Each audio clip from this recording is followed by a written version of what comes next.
Hello, I'm Bernard Hickey from interest.co.nz and welcome to a special report on New Zealand's banks, where we've heard today that the Bank of New Zealand Chief Executive Clyne will return to Australia to become the Chief Executive of National Australia Bank, which owns BNZ. Now, Clyne has been at BNZ since March last year. He's done quite well. He's presided over a 15% growth in BNZ's profit. They did that by keeping their costs flat, but growing lending at the same time. They did that by growing productivity and through automation and various other bits and pieces. Also, he looked after this campaign, which did quite well, I think, the Flying Pigs campaign. You might have seen it on TV.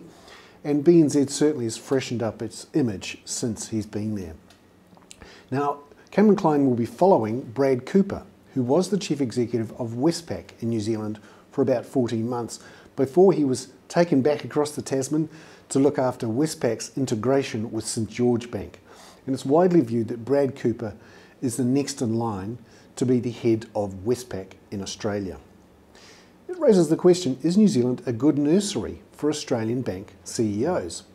Because if Brad Cooper gets the top job at Westpac, then 3 of the big 4 Australian banks will be run by executives who have run the New Zealand arms of their operations.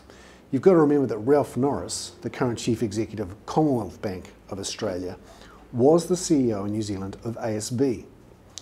So what does this all mean for New Zealand? Well, it might mean the Australian banks will care about us a bit more.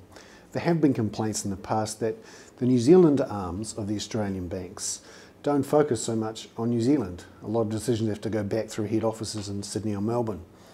But it's clear that the Australian banks that are owned here perform best when their local managers are allowed to just get on with the job. And perhaps that will help if we have New Zealand managers or managers of the New Zealand arms in charge in Australia. Remember, the Australian banks are much more heavily exposed to New Zealand than they were even 10, 15 years ago. I'm Bernard Hickey. That was a special report on banking for interest.co.nz.